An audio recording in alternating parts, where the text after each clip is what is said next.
Hyderabad metro rail ఛార్జీలు పెరగబోతున్నాయి. మే 2వ వారం నుంచి సవరించిన ధరలు అమల్లోకి వచ్చే అవకాశం ఉందని మెట్రో వర్గాలు పేర్కొంటున్నాయి. ఎల్ఎన్టీ చైర్మన్ ప్రస్తుతం అమెరికా పర్యటనలో ఉన్నారు. ఆయన రాగానే ఛార్జీలు ఖరారు కాబోతున్నాయి. వీటి ద్వారా వార్షికంగా అదనంగా 150 కోట్ల వరకు రాబట్టుకునే విధంగా ఎల్ఎన్టీ హైదరాబాద్ మెట్రో రైల్ సంస్థ కసరత్తు చేస్తోంది. ఛార్జీలు పెంచబోతున్నట్లు ఇప్పటికే రాష్ట్ర ప్రభుత్వానికి లేఖలు రాసింది. ప్రస్తుతం మెట్రోలో కనిష్టం 10 రూపాయల నుంచి గరిష్టం 60 రూపాయల దాకా ఉంది. పెంచిన ధరలు అమల్లోకి వస్తే గరిష్టం 75 రూపాయల వరకు టికెట్ ఛార్జ్ పెరిగే అవకాశం ఉంటుంది. ఇదే అంశంపై మరింత సమాచారాన్ని మా ప్రతినిధి జగన్ అందిస్తారు. హైదరాబాద్ మెట్రో ప్రయాణికులకు పిడుగు లాంటి వార్త అని చెప్పనుంది. ఏదైతే హైదరాబాద్ మెట్రోలో ప్రయాణించే వరకు ఇకపై అయితే హైదరాబాద్ మెట్రో ఛార్జీలు పెంచనుందంటే దాదాపు 20% మేర ఈ ఛార్జీలు పెంచేందుకు హైదరాబాద్ మెట్రో ఎల్ఎన్టీ కంపెనీ నిర్ణయం తీసుకుంది. దీంతో పాటు ఇటు ప్రభుత్వానికి కూడా లిఖితపూర్వకంగా లేఖను కూడా అంటే దరఖాస్తు కూడా పెట్టుకున్నట్టు మనకు తెలుస్తుంది. ఏదైతే హైదరాబాద్ మహానగర ప్రజలకు ఈ మెట్రో ద్వారానే ట్రాఫిక్ నుండి ఉపశమనం లభించింది. ఇప్పుడు హైదరాబాద్లో వివిధ ప్రాంతాలకు ప్రయాణించే వర్కులు ఏంటంటే తమ పర్సనల్ పనుల నిమిత్తం కానీ ఇటు ఆఫీస్కి వెళ్ళాలంటే హైదరాబాద్ మహానగరంలో వివిధ సంస్థల్లో పనిచేసే ఉద్యోగులు కానీ ఇంకా ఇతర పనులకు వెళ్ళేటువంటి ప్రయాణికులు కానీ అంటే చాలామంది ప్రజలు కూడా ప్రయాణం చేయాలంటే ఇటు ట్రాఫిక్లో నానా ఇబ్బందులు అవుతున్న నేపథ్యంలో ఇటు హైదరాబాద్లో మెట్రో ఎప్పుడైతే స్టార్ట్ అయిందో అప్పటి నుండి కూడా హైదరాబాద్లో ప్రయాణించే ప్రయాణికులకు తీవ్రమైనటువంటి ఉపశమనం దొరికిందని మనం చెప్పుకోవచ్చు. ఎట్లా అయితే అంటే ఈ ట్రాఫిక్ మార్గంలో కాకుండా ఇటు మెట్రోలో ప్రయాణం సులభతరం అవుతుంది. ఇటు దాంతోపాటు కూడా కొంత పొల్యూషన్ కూడా తగ్గిన వాతావరణం మనం చూస్తూ ఉన్నాం. దాంతోపాటు ఏదైతే తమ వాహనాలు అంటే ఎంత మేరకు ప్రయాణించినా కూడా ఇటు ఫ్యూయల్ ఛార్జీలు కూడా ప్రయాణికులు తగ్గించుకున్నారు. అంటే ప్రజలు ఫ్యూయల్ ఛార్జీలు తగ్గించుకొని తమ ప్రయాణాన్ని సులభతరం చేసుకుంటూ అంటే తొందరగా వెళ్ళేటట్టుగా కూడా ఇటు హైదరాబాద్ మెట్రో ఎన్ని రోజులు దోహదపడింది. దీనిలో అంటే ఇటు మధ్యతరగతి వ్యక్తులు కూడా ఎక్కువ శాతంగా ఇటు మెట్రోను ఉపయోగించుకొని తమ ప్రయాణాన్ని రాకపోకల్ని కొనసాగించిన పరిస్థితి కూడా మనం చూస్తూ ఉన్నాం.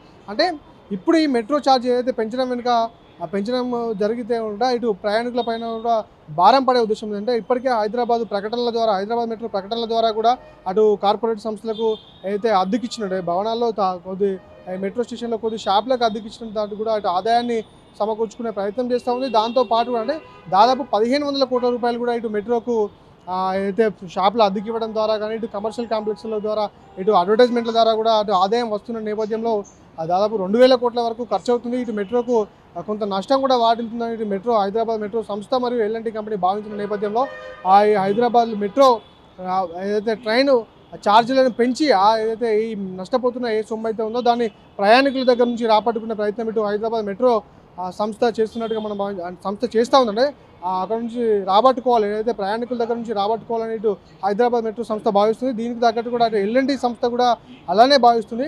ఈ క్రమంలో దాదాపు 150 కోట్ల రూపాయలు ఏదైతే ఈ మెట్రో ఛార్జెస్ ద్వారా 150 కోట్ల రూపాయలు కూడా ఆదాయం పెరుగుతుందని కూడా అటు యోచన చేసింది. ఈ మేరకు 20% ఏదైతే ఛార్జీలు పెంచితే 150 కోట్ల రూపాయల ఏదైతే ఆదాయం పెరుగుతుంది.